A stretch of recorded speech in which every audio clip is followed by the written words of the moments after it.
Hello students, welcome to Tsat. Welcome to the class. Welcome to the class on Indian polity and constitution. As a series of classes on Indian polity and constitution for Tspsc group 1. Now in this class, let us discuss about few important topics related to Indian polity and constitution. And that topics are, let us deal with the President of India, the Vice President and also the Council of Ministers. The Vice President, if you look at the Vice President of India, Article 52 to Article 62 specially deals with the Vice President.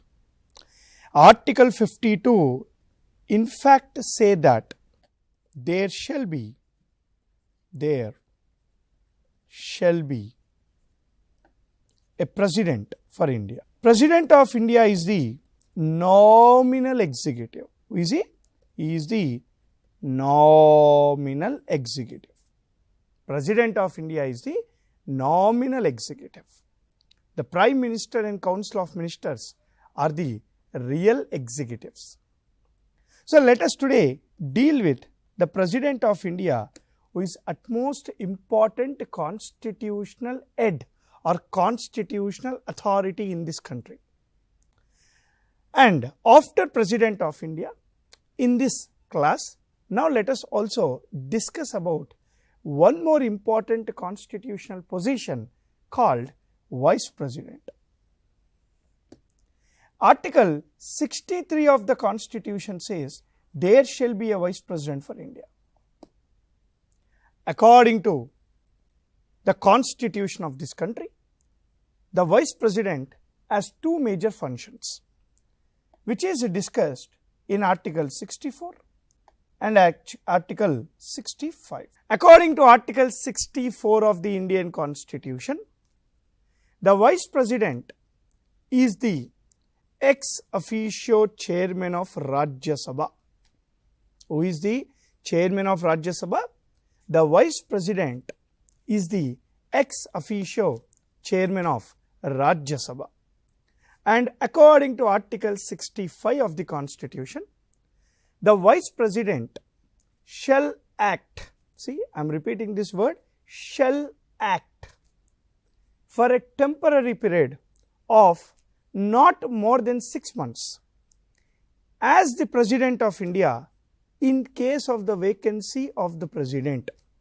I am repeating this, friends. According to Article 65, the Vice President shall act not more than 6 months as the President of India when the President of India position is vacant. Now, President of India along with Council of Ministers are part of the political executive of the country. The political executive of the country. The Council of Ministers are the political executive of this country who are part of the legislature. Who are these Council of Ministers? The Union Council of Ministers include the Prime Minister and other ministers such as your Defense Minister, your External Affairs Minister, your HRD Ministry, your Finance Ministry or etc. There are many ministries in Union Council of Ministers. But who is the head of all the ministers? The head of all the ministers is the Prime Minister. The Prime Minister, the first minister of all the ministers we have. The State Council of Ministers include the CM and Council of Ministers of the state. The CM, the Chief Minister. We have other ministers such as Irrigation Minister, Home Minister, Finance Minister, etc.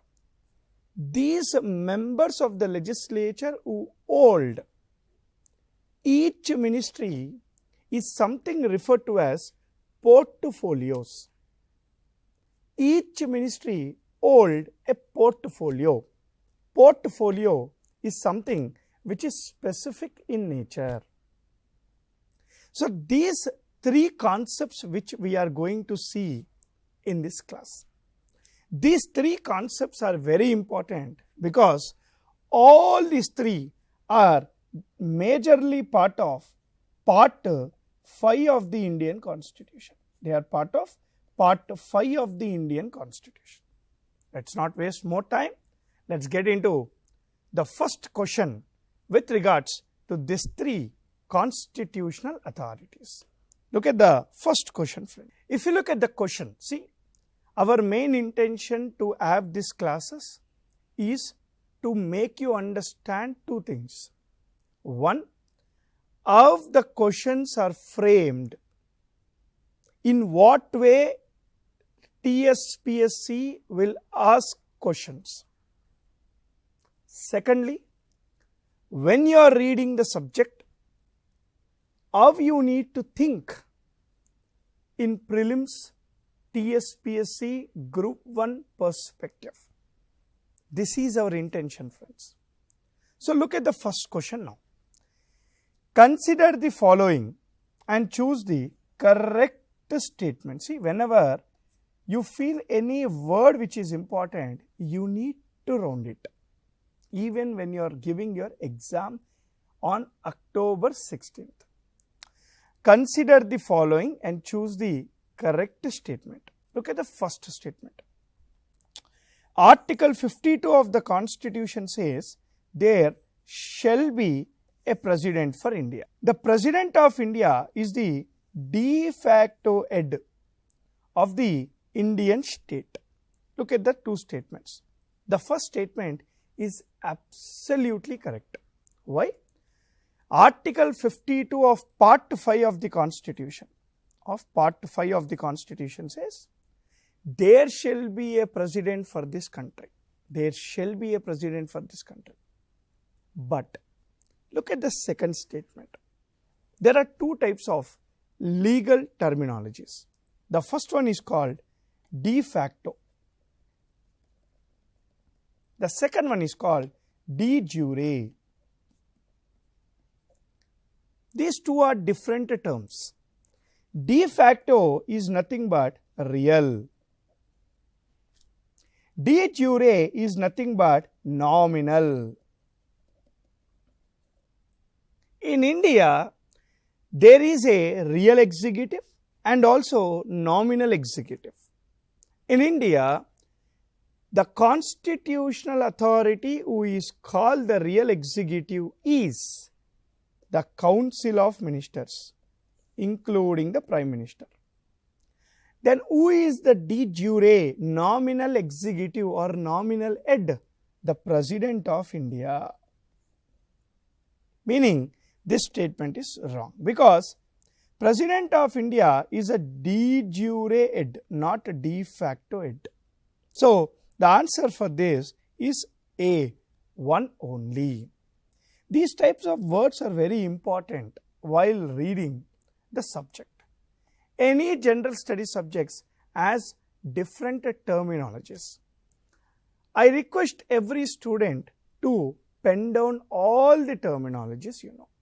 Now let's come back to the subject and let's see the second question. Look at the question carefully. Consider the following and choose the, see again the correct statement. Okay, which of the following is correct? Yeah. Look at the first statement. The term of the Prime Minister is 5 years. President of India can be re-elected any number of times. Okay, very easy question, a basic question when you read the subject thoroughly. Maybe second statement, you all know, the Indian president can be re-elected any number of times. Absolutely correct. If you look at the US president, the US president can be elected only once. See, once elected and re-elected another times. Meaning, he can be re-elected only once. Meaning, A person to become the president of USA can be the president only for 2 terms.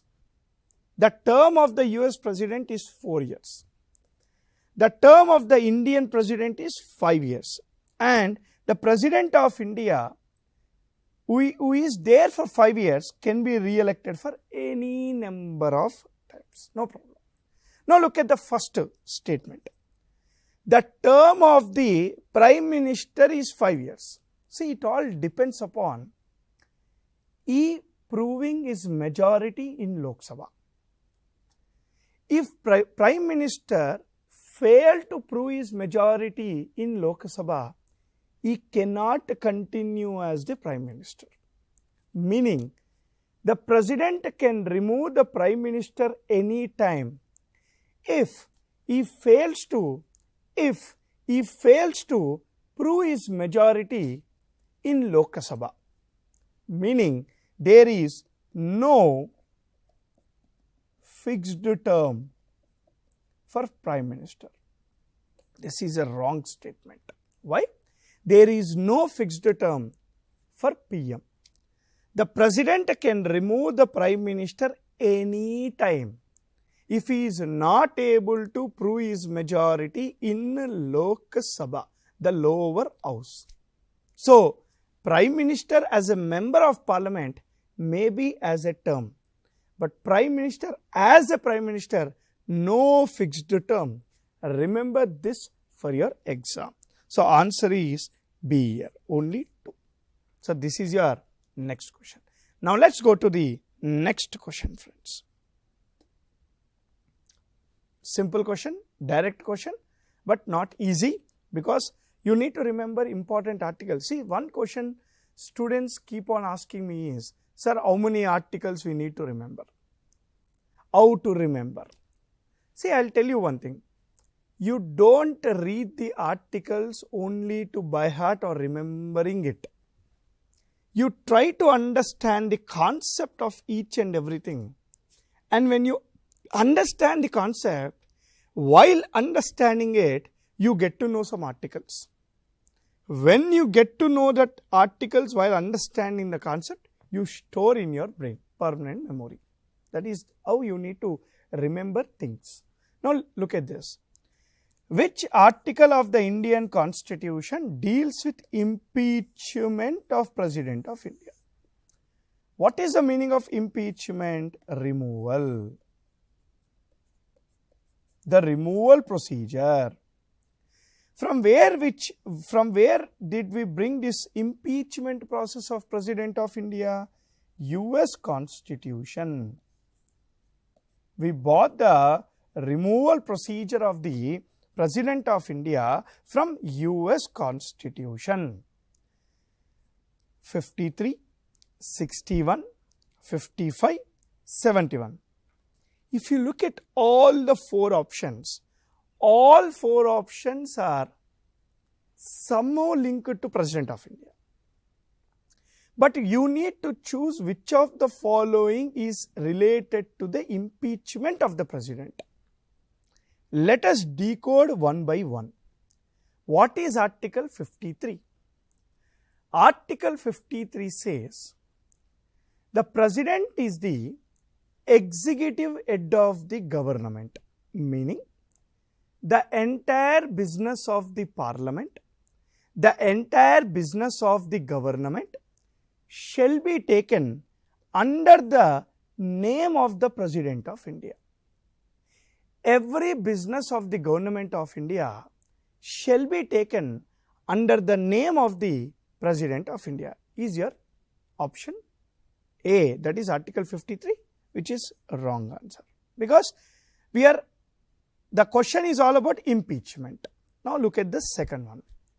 Article 61 of the Constitution deals with the procedure to remove the President of India, and that procedure is called impeachment process.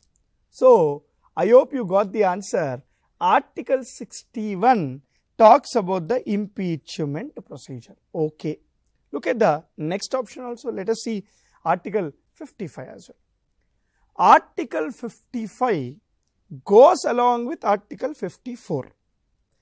Article 54 and Article 55 are in news and can be asked as your question, because both articles deal with the election of the President of India, the election process of the President of India.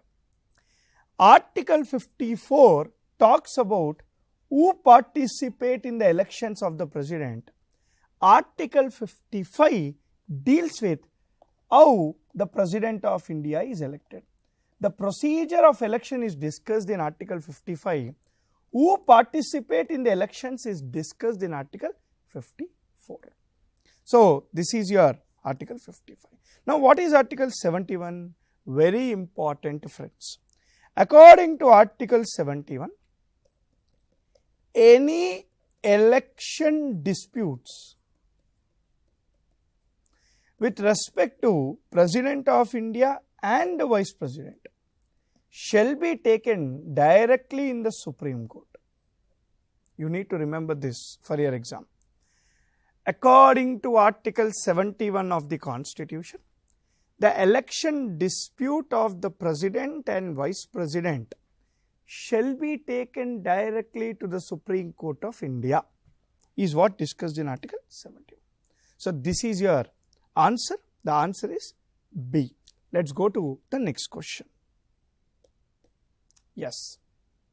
See, whenever you look at this question, these type of questions, which is very elaborative, don't get panic.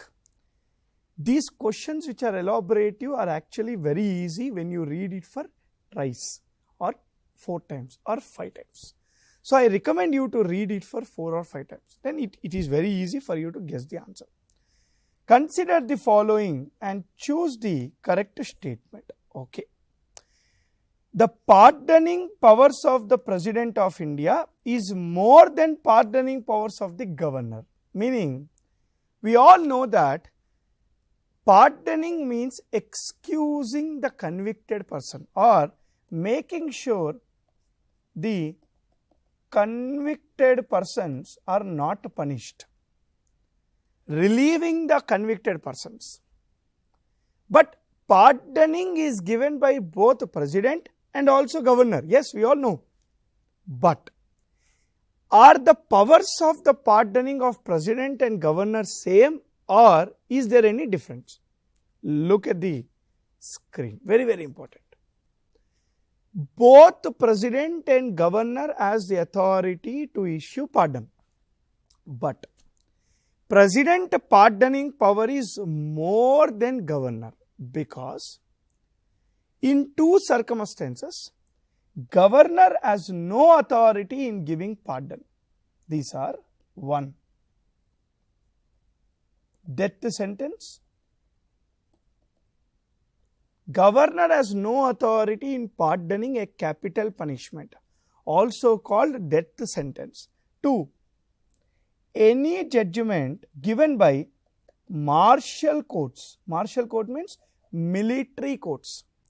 If there is any judgment given by a military court, even governor cannot pardon those punishments given to any person by military court. It is only President who has the authority. So, the first statement is absolutely correct. Look at the second statement. When President position is vacant, okay, automatically Vice President shall become the President for remaining period. Now, if you look at this statement, you need to decode Article 65. While starting the introduction of this lesson, I told you, according to Article 65, the Vice President shall act as the President of India for not more than 6 months when the President of India position is vacant. See, I use this term called not more than 6 months. Meaning, suddenly when the President of India position falls vacant due to death, due to resignation, due to impeachment or any other reasons. If the President of India position is vacant, the Vice President automatically act as the President of India, but not permanently, maximum for 6 months only. So this is a wrong statement. Answer is A. Let's go to the next question. Yes. Consider the following and choose the correct statement. Very important. See, this is directly, it is linked to Article 75 Clause 2, Article 75 Clause 3. Article 75 Clause 2 and Article 75 Clause 3. Look at the screen. The Council of Ministers are individually responsible to President of India. Okay. The Council of Ministers are collectively responsible to Parliament. According to Article 75 Clause 2 of the Constitution, all the Council of Ministers, including the President, are appointed and can be removed by the President of India. Point number 1. Point number 2. Every Council of Ministers shall communicate their work to the President of India via Prime Minister. So the reason all Council of Ministers are individually responsible to President. Absolutely correct statement. Look at the next statement, friends. The Council of Ministers are collectively responsible to Parliament. Oh my God. What is the reason why there is a Council of Ministers? Because they have a majority. Where they have the majority? In Lok Sabha. When they have majority in Lok Sabha, why would they collectively responsible to both the houses of Parliament? This is wrong. According to Article 75 Clause 3, the Council of Ministers are collectively responsible to Lok Sabha only. Lok Sabha only. So, answer is A. Next question, friends. Right. Very important question. Very important. Consider the following and choose the correct statement. The strength of the Council of Ministers cannot be more than 15% of the total strength of Lok Sabha. Now, this statement is correct, but 2 points regarding to this statement. Try to understand this. In the original constitution, when constitution came into force, in the original constitution, there was no provision or there is no definition on the strength of the Council of Ministers. The 91st Constitutional Amendment Act of 2003 has introduced this provision called what should be the strength of the Council of Ministers. According to 91st Constitutional Amendment Act of 2003, the maximum strength of the Council of Ministers cannot be more than 15% of the total strength of Lok Sabha. See, maximum. It can be lesser. It cannot be more than that. So, this is correct. Next one. The nominated members of the Parliament do not participate in the elections of President and Vice President. This is wrong statement. Why? If you look at the Vice President elections or Electoral College, the nominated members of Lok Sabha and Rajya Sabha participate in the Vice President elections. Because not only nominated members, even the elected members of Lok Sabha and Rajya Sabha participate, meaning all the members of Lok Sabha, Rajya Sabha participate in the Vice President elections. Meaning, nominated members also participate in the vice president elections. Sir, do they participate in president elections? No. The nominated members of Lok Sabha, the nominated members of Rajya Sabha, because they are nominated by president only, they do not participate in the President of India elections. So, this is wrong. So, answer is A. Look at the next question. Right. Consider the following and choose the correct statement. The oath of the Vice President is administered by President of India. The oath of the President of India is administered by CJI. Look at the screen. The oath of the Vice President is administered by President of India or any other person appointed by President. I am repeating this.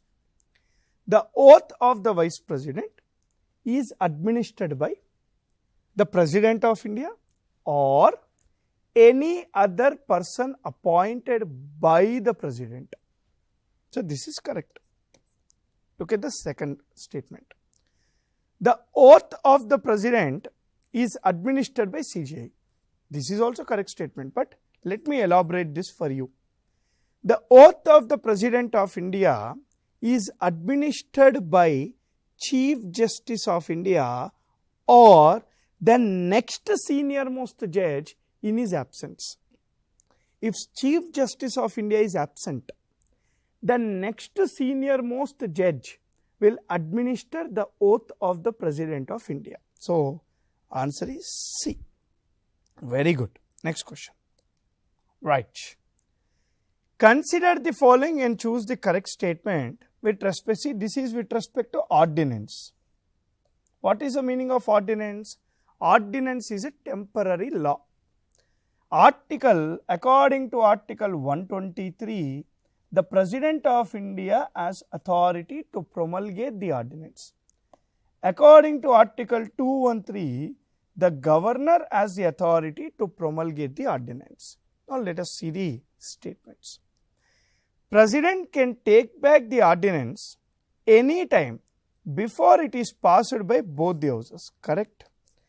Before Lok Sabha and Rajya Sabha passes the ordinance, the President of India can take back the ordinance anytime. No problem. This is correct statement. Look at this. President cannot promulgate an ordinance for amending the Constitution. See, cannot. Absolutely correct statement. President of India cannot give an ordinance for amendment of the Constitution. An amendment of the Constitution is done only following a procedure discussed in Article 368 of the Constitution. So, answer is C. Both the statements are correct. Let us see the next one. Yes. Which articles are linked to Council of Ministers? Which articles are linked to Council of Ministers? Article 74, 75. See, these two articles you all know. See, whenever we discuss about Council of Ministers in classes or whenever you read any book, Article 74, 75 is something which is related to Council of Ministers. So, both are there. So, option 1, 2 is also there. So, this is wrong answer. This is also wrong answer because 2 is also there. If 3 is linked to Council of Ministers, yes or no? Absolutely yes. Why?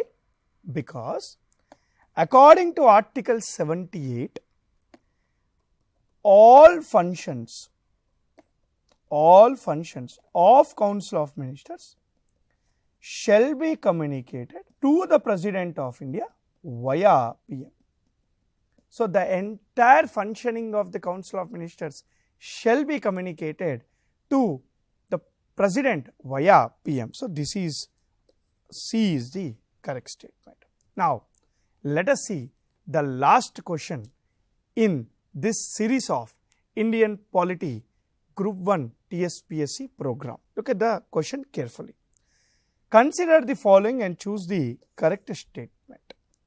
The election of the President and Vice President is conducted before the completion of the term. This is in current affairs. I want everyone to understand. The elections of the President of India, the elections of the Vice President, the elections of the local bodies are actually conducted before the completion of their term. The Council of Ministers are appointed, removed and reshuffled any time by President by his will. This is wrong. Why? Because the President of India appoint, remove or reshuffle any Council of Ministers following the advice of the Prime Minister. While appointing a Council of Ministers, while removing a Council of Ministers, while reshuffling the portfolios of Council of Ministers, the President has to follow the advice of the Prime Minister, not by his discretion. So this is your President of India, Vice President and Council of Ministers for you with respect to Group 1 Tspsc exam. I will follow this series and I will see you guys in the next class with another topic on Indian polity and constitution. Till then, thank you very much. Happy learning. Jai Hind.